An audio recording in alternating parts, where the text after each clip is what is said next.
mubane 10 bagenda otwala. Spice Diana yagulidde abantu ticket 10. You know, I want to thank Eddie Kenzo. You know, I want to thank bibanje nnyo abadde bagula tiketi nga bazigulira abantu okitegeera epas bani. I want to thank you guys so much, and all these people are going to be there. Njagala also in another special way and a surprise. In a surprise. Iriwa yonna. Surprise. Thank you so much, Levixon. Let's get into questions and answers. Uganda. You understand?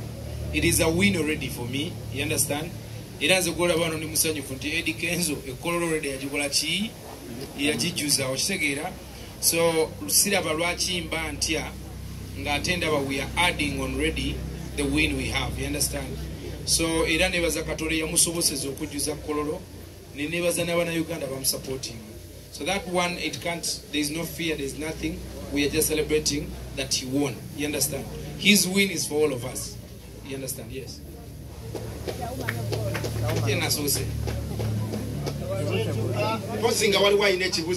Video agenda ku ennyonyi nga tezinnaba kusigala kutambula lwaki abatajja. You understand? Woman of God mwamulabye ya endorsing the show. She's going to be in Uganda. She's going to be performing live ku lunaku tukyamaanyi nnyo singa taze woman of God wali badduka ng'oli bw'aba alina ekirwadde bw'abanga mulema ayina free ticket okujja kati gwe bw'ojja nga toli mulema nenewefuula omulema ekyo si byange sigenda so katukusabire oleke kuddayo ate ng'ofuuse mulema because obulema obwagadde nnyo okitegeera so sijja kulimba ku ekyo tetulina mutawaana omuntu okujja n'agamba ye mulema nenga si mulema tetukinako mutawaana era tewali kigenda kukulaga nti bannange gwe otambula naye nga oli mulema. So what we have done is to give okubayita bonna bonna nga bati ffe twasabye Katonda awonye okitegeera tukkiriza kuwonya so bwajja nga si mulema nga yefudde mulema ebyo si byange bya Kristo. Buuza kosiibye otya oli bulungi ofunyeko okulya ofunyinako okunywa ngenda kanywa weewaawo bwe tudda ku show tusuubira nti engeri ya gospel ate tulinamu abayimbi abasacula mikwano gyo bangi ebiseera ebisinga bwe bajja ku show batusuubiza nti bwe bajja kuyimba naye ogenda owulira nti oli alina akayimba tekagwe eno tekagwe eri kali awo makatikati awo ayagala kayisaawo nga DJ owulira nga amukuba bamba n'amugjayo tusuubire nti bajja kuperforminga ekirala gate zigulawo saawa meka abantu okujja abagenda okujja mu show ekyo nakizeemu ekya saawa tutandika saawa 8 tigeddaamini gate zigenda baziguddewo saawa 10 performance zitandika abaana abazadde bajje n'abaana baabwe tudde ku kiri ekyabayimbi baffe ekyabayimbi nga buli mwaka era abayimbi bano babeerawo ne bampagira tewali muyimbi yali ansabye kuyimba ku show kubanga show tuba twayisa abantu tubabuulire enjiri tubabuulire Yesu Kristo. Amen. So era omuntu ayimbye Yesu Kristo kubanga twazo preachinga so they will definitely perform people who are preaching the gospel. Yes papa. Era twali ne bebe kulu n'agamba agenda kuyimba talimba Yesu concert so ayitira n'aseerera n'ayimba akasepiki ngenda tuula n'aba medias. We are going to discuss that. You understand? But so ngenda kubaako ng'ekyenjogera nabyo then I get to know what is going to be done, then we'll get back to you again. Then abantu bali ab'obulemu abo bo simanyi kyakuddamu naye waliwo alayika asobola okumpa ano answer obulemu obw'omusoga alina obulemu obwo tumulina omutima nga mulema obanga omwoyo gwo nga muzibe so ebintu bwenti waliwo alina ekibuuzo ekirala before we close the question session bane mubuuze ku bibuuzo banna tetuleme kuviira wano ebibuuzo omukulu lwambita ande atale twakulabako awo ku social media ebifaananyi byo ne design nga bitambula ng'abantu balowooza weefunidde omuntu tugenda okulaba nga yali video kati this time around ogenda tulaga omuntu omutuufu ku stage kibuuzo kyosoose okubuuza ekya design buli omu ambuuzizza ebibuuzo ebyo n'ekirungi naye ajje naye mbadde njagala omunfuniremuko ku time omumbuulizeeko ge mazima kuba nange ngezezaako okuddamu naye ne bwenziddamu era so naye mukama nga bwamuleese mbadde nsaba naawe omumbuulizeeko ekibuuzo ekyo eno nga bweri show anything can happen okitegeera gwe kyoba okola beerayo ate gwe yoga omu gwagenda osooka katuwegamba okuba kutegeera ekigenda mu maaso ojja kuba gwetegeera kale olunajjo nyanyonyola abalala. Thank you so much my brother. Yeah, waliwo alina ekibuuzo ekirala.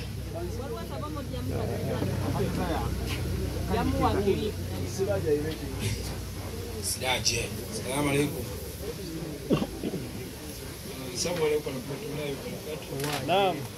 Kale nga tumaliriza basebo ne banya abayimbi ba gospel abali wano Seku Martin alina concert njagala seconds nga 12 ogyogereko sebo azwi.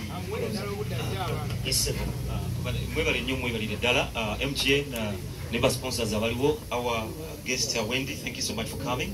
Amanya Seku Martin ne baza mukama lwa mugana wange ono tulina olugero lwanvu nnyo amwaniza mbife byenjawulo tukolayo obuyimba najja nankyalire waka bamutumya bwenti ne baza mukama olwekyo kindaze nti negwokola ki waliwo enjala bwe yannuma enjala nenva ekosovaawo neŋŋende wa Seku nga beera olugala nentuka enjala ennuma Seku nampa kacyayi mukalu n'omugaati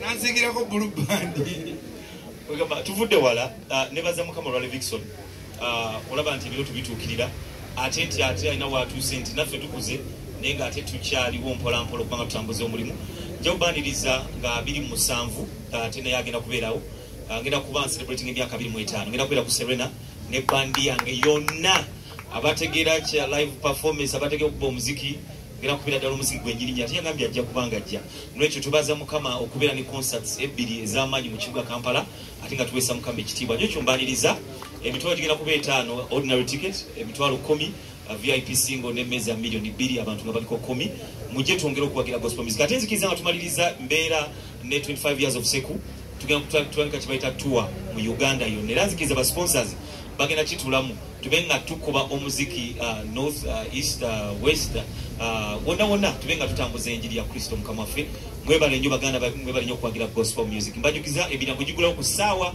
10 zennyini 10 nga tutandika ngenda kuba nina abayimbi batono nsobola okuba nga nkuba ebbanga eriwera kwengeri gye celebratinga mukama bampere nnyo omukisa mwebale nnyo mbasuubira mwena okubeera ku Genesis concert Saturday eno nga 26 tugenda tuwagire muganda waffe tube nga ate twetaba okuba nga tubulira enjiri ya Kristo. Thank you so much. Thank you so much the legendary Seku. Tulina n'omuyimbi omulala waneno is also legendary naye alina concert nga lumu. So ngenda kubaako ngeje njogera nabyo then I get to know what is going to be done then we'll get back to radio. Then abantu bali abobulemu abo bosimanyi kyakuddamu naye waliwo alayika asobola okumpaano answer obulemu obw'omusoga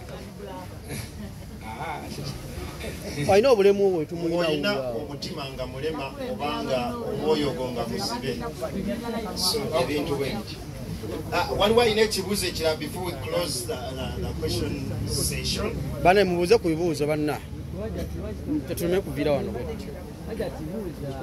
ebibuuzo omukulu lwambita ande atale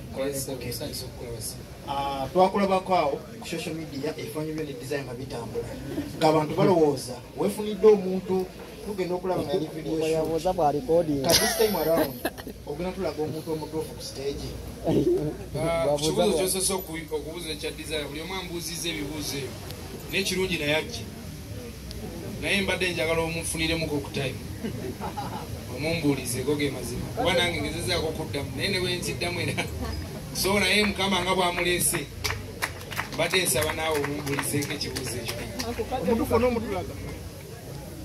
eno nga bweri show anything can happen okitegeera gwe kyoba okola beerayo ate gwe yoga omu ku bagenda osooka kati wegamba okuba kutegeera ekigenda mu maaso ojja kuba gwetegeera kale olunajjonyanyonyola abalala. Thank you so much my brother. Waliwo alina ekibuuzo ekirala.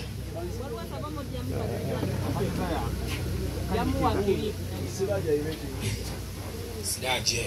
Salamu alaikum. Salamu alaikum. Naam.